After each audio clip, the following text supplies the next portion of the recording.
আমার বাসায় চিকেন রান্না করলে আমি আসলে তেমন একটা পছন্দ করি না। কিন্তু বাচ্চাদের জন্য রান্না করতে হয়। তো এই চিকেনের প্যাকেটটা আমি নিয়ে আসি হচ্ছে Costco থেকে। আর যে এই চিকেনের প্যাকেটের ভিতরে ৩ টা চিকেন থাকে। তো এই চিকেনের প্যাকেটটা আসলে কিনলে আমার কাছে মনে হয় যে বড় সুবিধা হচ্ছে আমার জন্য সেটা হচ্ছে এই ৩ টা চিকেন থেকে আমি হচ্ছে ৬ পিস চিকেন বেস্ট পাই। যেটা আমার কাছে মনে হয় যে অনেক বড় একটা সুবিধা। কারণ হচ্ছে এখানে আমি সেপারেটলি যে চিকেনের বেস্ট কিনি সেটা কিন্তু অনেক বেশি দাম। আর এইদিকে হচ্ছে যদি আমি ৩ টে চিকেন কিনে থাকি এগুলা থেকে কিন্তু এই যে আমি অনেকগুলা চিকেন বেস্ট পাই। তারপর হচ্ছে কিছু মাংস, আবার কিছু হাড্ডি-গুড্ডি বের হয় যে এটা আমার কাছে মনে হয় যে বিভিন্নভাবে রান্না করা যায়। যেমন আমি হাড্ডি-গুড্ডি দিয়ে আমি রান্না করি হচ্ছে মুগ ডাল। আর এই চিকেনের মাংসগুলো দিয়ে কারি বা অন্য যেকোনোভাবে রান্না করা যায়।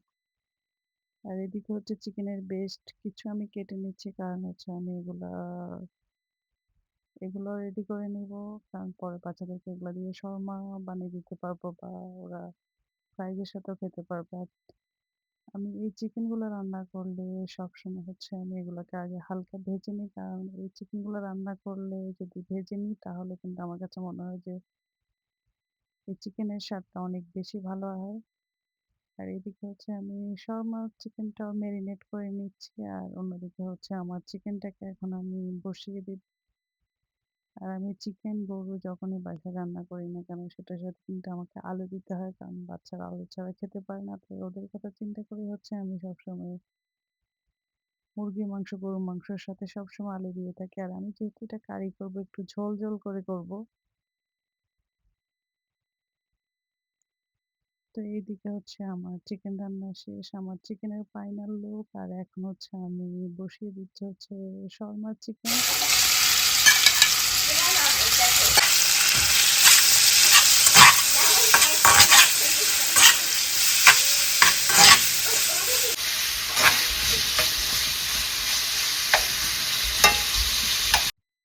তো এইদিকে হচ্ছে আমার শর্মা চিকেন রেডি করা শেষ। আর এটা হচ্ছে আমার শর্মা চিকেনের ফাইনাল লুক। তো সবাই ভালো থাকবেন।